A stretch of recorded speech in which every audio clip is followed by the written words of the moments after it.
inevitably was going to lead to some kind of clash. In 1867, when Confederation took place, and our first election was held for the first Canadian Parliament, McGee, as usual, ran for his seat in Montreal.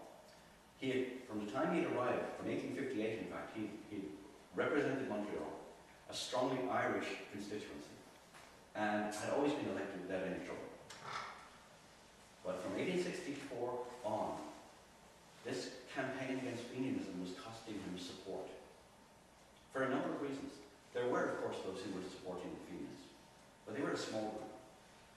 The majority of people who were angry with McGee were angry with him because basically he was airing dirty linen in public. It's okay for us to disagree with each other, but you don't go out in public and say, we've got to do this and we've got to do that, and you're going to be led down the road. To sort of bring that out in the open is wrong. And there's always been that element in politics that says, doesn't matter how bad it is, you don't talk about it. You talk about it in private, not in public. I mean, he was getting into serious trouble about this. In 1866, a group of Fenians arrived right in the middle of the Confederation debates, arrived on the borders of New Brunswick and threatened to invade, to save New Brunswick from Confederation. 2 months later, a large bunch, as I said, a large group of Fenians invaded Ontario, down at Ridgeway, southern Ontario. They had a major battle against mostly Canadian militia. And what's important to realize, again, is they won the battle. They were ultimately forced to withdraw across the border because the American president finally closed the borders and they couldn't resupply. But this was the last time in Canadian history that Canadians died defending Canada from invasion. It was against the Irish. It was the first time in Irish history that an armed military group called themselves the IRA and flew the tricolour, which is the national flag of Ireland today. So the first time in history, you hear the IRA and the Irish tricolour was in southern Ontario as the Irish invaded Canada. History is weird. Now, in the 1867 election, McGee won, but by just a couple hundred votes. He very nearly lost. It was an incredibly nasty campaign, with all sorts of threats going back and forth. People were threatening McGee's life. McGee was threatening to expose these people in the press. He was threatening to go to the police and pass on evidence against them. It was very, very nasty. The night of the election, when McGee was announced as the winner, in fact, a crowd arrived at his election headquarters and fired shots through the window, fired stones through the window, and if he'd been there, they were going to hang him. Fortunately, he wasn't. So, when finally the man is killed in the middle of the night in Ottawa, naturally everybody said, it's the Fenians. They've threatened to, they've done it.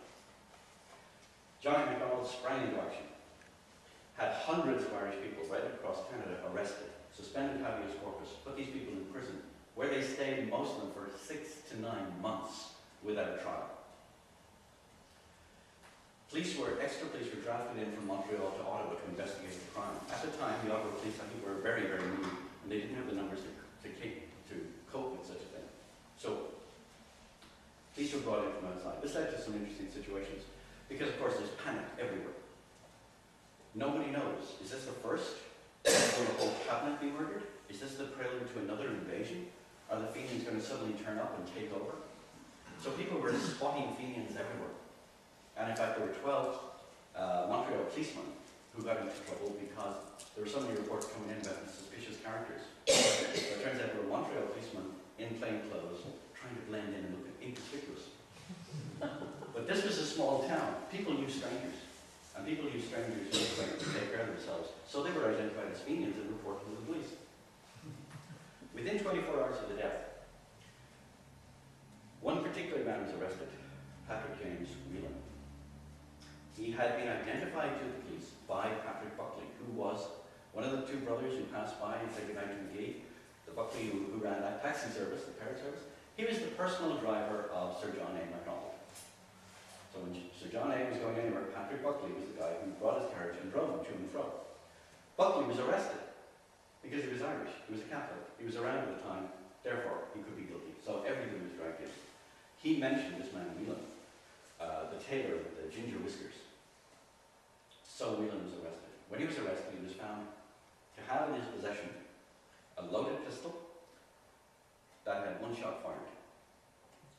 He was carrying a copy of the Irish American, a Fenian newspaper. And over the next few days, information came out that he had been known in Montreal as a man called Sullivan, not Whelan. And even better, as time went by, witnesses came forward to say, first of all, that he had turned up at McGee's house on New Year's Day, just a couple of months before, apparently to deliver a warning that he was going to be attacked that night. And he had been seen in the House of Commons on a number of occasions in the days leading up to the murder. On the night when McGee was speaking, giving that wonderful speech about Confederation of Nova Scotia, Whelan, it was reported, had stood in the public gallery, shaking his fist at McGee and patting his coat, as though, and making gestures.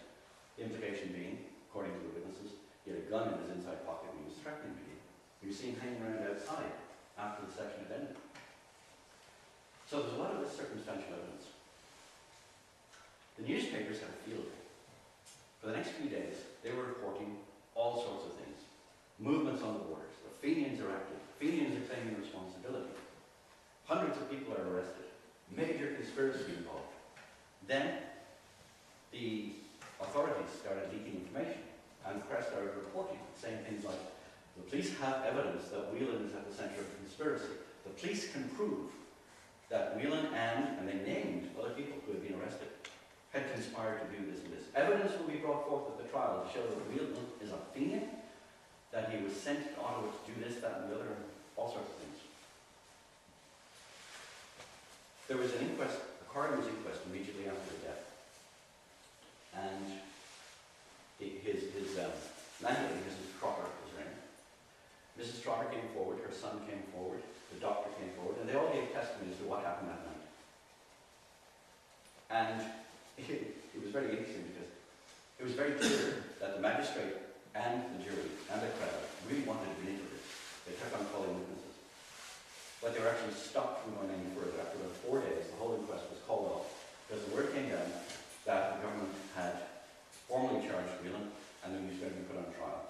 And anyway, the inquest was simply there to decide how McGee had died. Not by whom, not why. None of that was in their purview. Their job was simply to say, was it an accident? Or was he murdered? They could have done that in the first 5 minutes, but they called it a dozen witnesses because they were really getting into this. So once they said, yes, he was murdered, Whelan was going to be put on trial. That was the end of that. This is a picture of Montreal at McGee's funeral. This gives you an idea of how important he was. He shouldn't be overlooked. Until Pierre Trudeau's funeral, this was the biggest thing Montreal saw. And if you can see, there's people standing on the window ledges along the street. This is the cortege going right back along there. I mean, look at how thick the crowd is all over the place. And this is not a huge population in Montreal at the time. They all came out for this.